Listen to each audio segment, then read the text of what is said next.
सिंध की आवाम को बहुत बहुत मुबारक हो। और बहुत जल्द सिंध की आवाम बड़ी खबरें सुनने के लिए सिंध की आवाम को मिलेगी, क्योंकि आईजी सिंध ने एक ऐसा फैसला किया है कि कराची से सिंध रिजर्व फोर्स के तकरीबन 550 के करीब ऐसे जवानों को कच्चे के इलाके में भेज रहे हैं, कच्चे के डाकुओं से मुकाबला करने के लिए, कि वो जवान वहां ऑपरेशन करने से पहले इनका खुद का ऑपरेशन कराना पड़ेगा। आप मजाक समझ रहे होंगे। यकीन जानिए, आईजी सिंध ने कराची से सिंध रिजर्व फोर्स के 550 के करीब ऐसे जवान और अफसरानों को मुंतखब करके कच्चे के इलाके में ऑपरेशन करने के लिए भेज रहे हैं, जिनमें से 125 के करीब ऐसे जवान और अहलकार हैं जो दिल के मरीज हैं। उनमें से बेशतर को हार्ट अटैक हो चुके हैं और बेशतर का बाईपास भी हो चुका है। और जो मेरी मालूमात है उसके मुताबिक हेपेटाइटिस के मरीज भी इसमें शामिल हैं। तो ऐसा लग रहा है कि पहले ये ऑपरेशन करने बाद में जाएंगे, पहले इनका खुद का ऑपरेशन कराना पड़ेगा। मतलब अब मजाक ये हो गया कि कच्चे के खतरनाक तरीन डाकुओं से मुकाबले के लिए मरीज, बीमार, लागर और जो अधेड़ उम्र के जवान और पुलिस एहलकार हैं उनको भेजने का जो है वो फैसला किया गया है। और ये जो आप लोग देखते हैं ना, ये जो कराची की सड़कों पर या फिर वीवीआईपी प्रोटोकॉल पर एसएसयूज के कमांडोज जो स्पेशल बनाए गए हैं, स्पेशल बजट उनको दिया गया है, वो मुकाबले के लिए नहीं है, वो सिर्फ शोपीस के लिए बनाए गए हैं, दिखावे के लिए उनको रखा गया है। आरआरएफ के कमांडोज जो स्पेशल इसी काम के लिए भर्ती किए गए हैं, बड़े खतरनाक लोगों से लड़ने के लिए, वो भी नहीं जाएंगे। सिंध रिजर्व पुलिस के वो जवान जो तमाम थानों से, तमाम सेलों से, सब जगह से बिल्कुल फारिग हो चुके होते हैं, वो साइड लाइन, खुड्डे लाइन लगे हुए होते हैं, उनको भेजने का फैसला किया है। क्योंकि एसएसयू के जवान अगर वहां जाएंगे तो उनकी सुर्खी पाउडर, उनकी बॉडी, उनकी जो बिल्ड है वो सब खराब हो जाएगी। वो धूप में जाएंगे, कच्चे में खड़े होंगे, रेत होगी, बजरी होगी, उसमें वो कैसे रह सकेंगे। इनको तो आदत डाली है आपने एसी गाड़ियों में घूमने की, इनको तो आदत डाली है आपने शाम में जिम करने की। एसएसयू के अंदर जिम बनाया हुआ है, बहुत अच्छी बात है, वर्जिश बहुत प्यारी चीज है, एक्सरसाइज होनी चाहिए।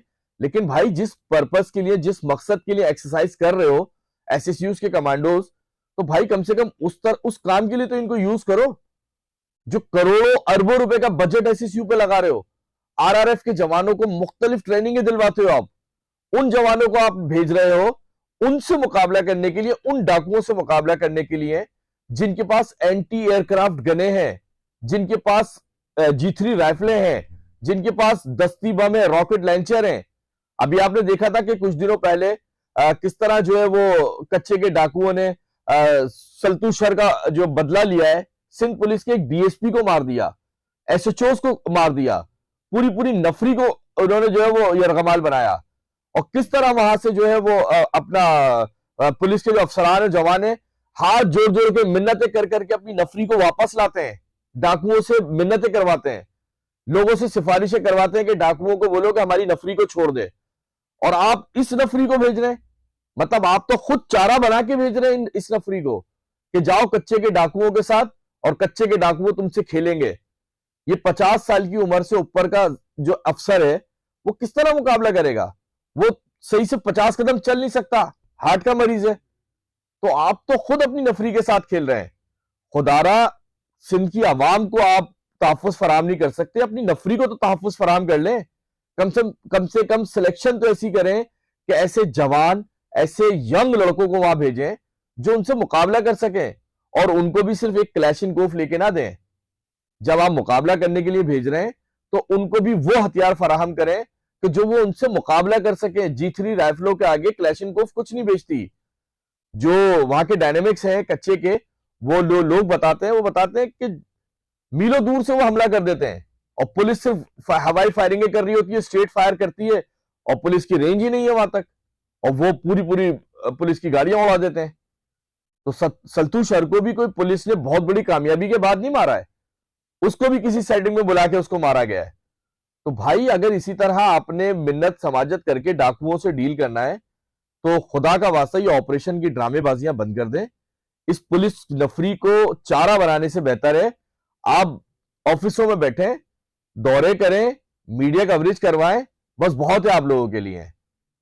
और मैं तो एक मशवरा दूंगा जो पुलिस की दीगर कमांड है, मतलब आईजी सिंध का ये फैसला, आईजी सिंध को समझाएं कि खुदारा अगर आप वाकई सीरियस हैं कच्चे के डाकुओं को खत्म करने के लिए, तो इसमें रेंजर्स की भी आप खिदमत हासिल करें, क्योंकि जो रेंजर्स के ट्रेंड जवान हैं, कमांडोज हैं, जो आर्मी उनकी ट्रेनिंग हुई हुई है, वो लोग उससे मुकाबला कर सकते हैं। क्योंकि आपने अपनी एसएसयू को तो जो है वो सुर्खी पाउडर लगा के बिठा दिया है, आरआरएफ को तो आपने रख दिया है कि अगर कराची प्रेस क्लब के बाहर मुजाहरा होगा तो आरआरएफ की नफरी आ जाएगी, या फिर इस्लामिया कॉलेज खाली कराना होगा तो आरआरएफ की नफरी आ जाएगी।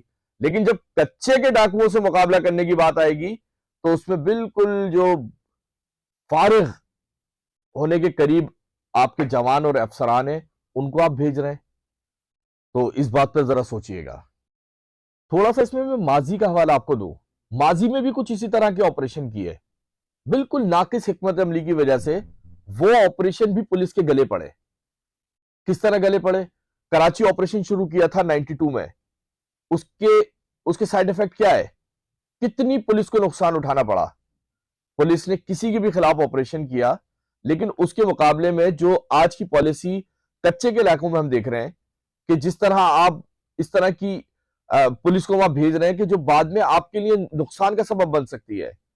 कराची ऑपरेशन जब स्टार्ट हुआ था तो इसी तरह आपने अंधाधुन ऑपरेशन शुरू कर दिया, बगैर प्लानिंग के, बगैर किसी उसके साइड इफेक्ट आए। फिर रेंजर्स और पुलिस ने आके उसको आर्मी ने आके उसको कवर कंट्रोल किया। अगर वो नहीं आते तो खुदा ना खास्ता और बड़ा नुकसान होता। इसी तरह आपने एक ऑपरेशन किया था लियारी के अंदर। क्या किया आपने? जदीद हथियारों से लैस लियारी गैंग वॉर के लोगों के आगे आपने उन पुलिस के जवानों को, उन अफसरानों को भेज दिया कि जो बेचारे 14-14 घंटे रूटीन की ड्यूटियां करते हैं और वो ऑपरेशन करेंगे। उस पुलिस की ट्रेनिंग ही नहीं है। मतलब इस बात को आप समझें कि आप अपनी पुलिस के साथ नुकसान करने जा रहे हैं, अपनी पुलिस को नुकसान देने जा रहे हैं। अगर आप स्पेशल फोर्स लगाते लियारी के अंदर, स्पेशल कमांडोज उतारते, रेंजर्स की मदद लेते जो आपने बाद में ली, आर्मी की मदद लेते, इसमें कोई मुजाहिका नहीं है, ये भी हमारी फोर्स है ना, लेकिन आप बड़े नुकसान से बच जाते। किस तरह की आपने बख्तरबंद गाड़ी भेजी वहां पर लियारी में, फवाद खान एसएचओ वहां पर आपने शहीद करवा दिया, सिर्फ इस वजह से ना कि वो फवाद खान एसएचओ अपना थाना देखेगा, ऑपरेशन देखेगा, उसकी वो ट्रेनिंग नहीं है।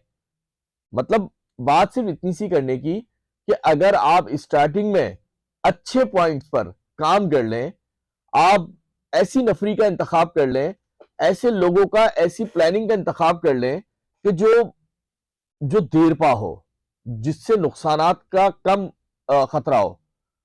अभी जो कराची में हालिया ऑपरेशन हुआ है, जो इंटेलिजेंस बेस्ड ऑपरेशन हुआ है, उसमें बेहतरीन हिकमत अमली का मुजाहरा किया गया। मतलब हमने देखा कि जो रेंजर्स ने ऑपरेशन किया या फिर इंटेलिजेंस बेस्ड ऑपरेशन हुआ, उसमें भी हमने क्या देखा कि किसी को भी इस तरह के लोगों से सामना करने के लिए नहीं कहा गया कि जाएं और जाके लड़ना शुरू हो जाएं। इंटेलिजेंस बेस्ड तरीके से जो बंदा, जो अफसर जिस चीज का माहिर था, उससे वो वाला काम लिया गया। ये नहीं है कि सबको लेके फील्ड में उतार दिया। फील्ड में उतारेंगे नुकसान उठा जाएंगे। तो इसीलिए मैं आपसे रिक्वेस्ट कर रहा हूं कि कच्चे का इलाका है, उसको बहुत आम मामूली ना समझे, और मैं मुझसे ज्यादा आप समझते हैं उस कच्चे के इलाके को। तो आप इस चीज को समझें कि कच्चे के इलाके में आप चारा बना के अपनी इन रिजर्व पुलिस वालों को भेज रहे हैं, कमांडोज को भेजिए। ये एसएसयू वालों को जो आप पाल रहे हैं ना, जिनके ऊपर आप करोड़ों अरबों खरबों रुपए का बजट लगा रहे हैं, इनको भेजिए। लेकिन इनको भी भेजने से पहले इंटेलिजेंस का निजाम मजबूत कीजिए। इंटेलिजेंस रिपोर्ट आपके पास अच्छी हो। आप जिन अफसरान को वहां तैनात करते हैं, जैकबाबाद में एसएसपी लगाते हैं और आगे पीछे लोगों को लगाते हैं, उनसे तो जरा रिपोर्ट लें कि वो हकीकत रिपोर्ट लें कि वो कच्चे के डाकुओं से किस तरह मुज़ाकरात कर रहे होते हैं। उनके पास कोई प्लान नहीं है। अभी भी पता चला है कि रहीम यार खान के कुछ सरदार हैं, उनके जरिए कुछ नेगोशिएट होती है, उनके जरिए बातचीत करते हैं। कच्चे के अपने खैरपुर के और दीगर इलाकों के जो सरदार हैं, उनके जरिए बातचीत करते हैं। तो आपकी पुलिस के पास तो क्या कहूं कि आप तो मजाक समझ रखा है। एक पुलिस का जवान शहीद होता है ना, वो एक जवान आपके लिए एक जवान है, लेकिन कभी आप उसके घर पर जाके देखें, उसके बच्चे हैं, उसके उसका पूरा खानदान है। एक शख्स कमा रहा है तो उसके पीछे पूरा पूरा एक सिस्टम चल रहा होता है। तो एक एक जवान आपके लिए, आप तो हमसे ज्यादा चीजों को फेस करते हैं, आप रोजाना देखते हैं, उनके दर्द दुख समझते भी होंगे, सुनते भी होंगे। तो खुदारा ऐसी पॉलिसीज अपनाएं कि जो मजीद किसी जवान का नुकसान ना हो। बल्कि जवान क्या, यहाँ तो आप अधेड़ उम्र के लोगों को भेज रहे हैं, और जिस उम्र के लोगों को आप भेज रहे हैं उनके तो मेरे ख्याल से नाना नवासे नवासे और पोते पोतियां भी जो है वो रोएंगे, खुदा न खास्ता अगर नुकसान हुआ तो बाकी फैसला साज आप लोग हैं। और मैं कराची और खुसूसन सिंध के लोगों को बोलता हूँ कि कच्चे के मामले पर जो है वो थोड़ा सा सीरियस एक्शन लें, वरना ये नुकसान आप सबको होगा।